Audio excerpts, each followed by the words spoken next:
I'm going to be reading from my book, Memoirs of a Serpent's Headbruiser. This is my story about me and my walk with God. And it's available on Amazon to read for free in English or French on Kindle Unlimited.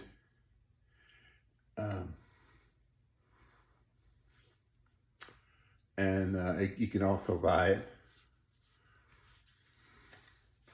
I'm reading from the chapter Neutralizing the Venom. God told the woman that the serpent's seed would bruise the heel of the woman's seed. The significance of the bruise is the snake bite. Once you have been bitten by a venomous snake, the poison takes a period of time to get from the wound to the heart. You may have a period of time to obtain an antivenom, but not much. It is so much better to have one readily available. This may not be possible, but it becomes more practicable if you know in advance what type of snake may bite you. Knowledge and experience are two very important parts of surviving a possibly fatal bite. In Matthew 17, verses 14 through 21, and Mark 9, 17 through 29, Jesus cast a demon out of a child after his disciples had tried and could not cast the demon out of the child. They asked him why they could not cast him out after casting out so many others. Jesus explained that there are some types of demons that can only be cast out by prayer and fasting. Clearly, Jesus did not just pray and fast at that moment. Jesus had fasted and prayed for 40 days in the wilderness when he was tempted of the devil.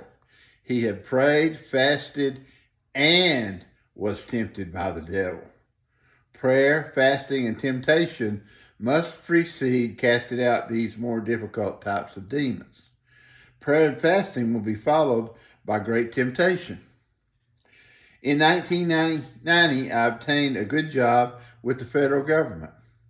I was 40 years old when Blanca came into my life. She and her father came from Mexico to a church convention in our church. I knew her father and two young men who accompanied them from Mexico because I had visited Mexico on missionary visits and preached in their churches, using an interpreter because I didn't speak Spanish.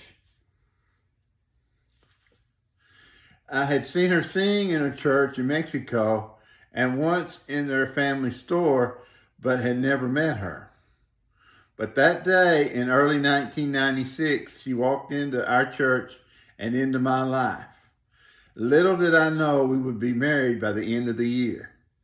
I didn't recognize her or her father when they came into the front of the church. The pastor introduced them during the service.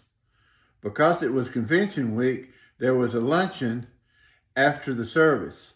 I already knew Adan, one of the young men in the group, and went to sit with him at lunch.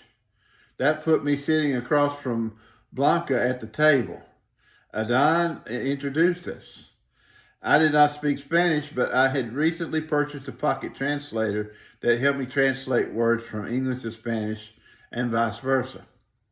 As the week progressed, we were able to communicate somewhat. One night, I was sitting in this pulpit, and Blanca was in the congregation, and God spoke to me saying that I could marry Blanca. Needless to say, I was quite stunned. Blanca and I were married that year and have been together since then. She is everything I could ever desire and compliments me very well. Blanca is the daughter of a church pastor in Mexico. Her brother Freddie, who is also a pastor in Mexico, came to visit in 1998. While Freddie was here, he was asked to fill in as pastor of a local church whose pastor was absent for a couple months. Freddie had a friend who often came to the house. One Saturday evening, Freddie and his friend were talking in the kitchen about a man he had encountered while he was selling home water filtration systems a few blocks away. He said the man was full of demons. He lived with his mother, who took care of him. The man would cut himself and pull his hair out. He would throw himself on the floor or down the stairs, injuring himself. He said it was really sad for both the man and his mother. I interrupted the conversation and said he just needs somebody to cast the demons out of him. Freddie asked how he could find somebody to do that. I said it shouldn't be that hard. There were people around. I told him I had done it. He asked if I could do it. I said yes. He asked if I was afraid. I said no. So they said we should go do it. I said now? They asked, why not? So we got in my van and went over to the man's house. We went into the anteroom and knocked on the door. We waited a long time and knocked several times, but nobody ever came to the door. I said nobody was home. He said yes, he was home because he never leaves the house. His mother worked, but he's always home. We stepped outside and I began to pray. I felt a tug in the spirit saying I could cast the demons out without going inside. I began to administer the blood of Jesus and cast them out. There were a lot of them. Then we left. The next morning, my wife and I went to church. The church we attended was right around the corner from the house where the man with the demons lived with his mother. At the end of the service, a well-dressed young man responded to the invitation to receive Jesus as his Lord. When the service was over, the young man came over to where we were sitting. He told me he wanted to thank me for all I had done. He told me his name and said I had come to his house the night before and set him free. His name was the name of the man I went to cast the devils out of. I had never laid eyes on the man, and he was telling me I brought deliverance to him.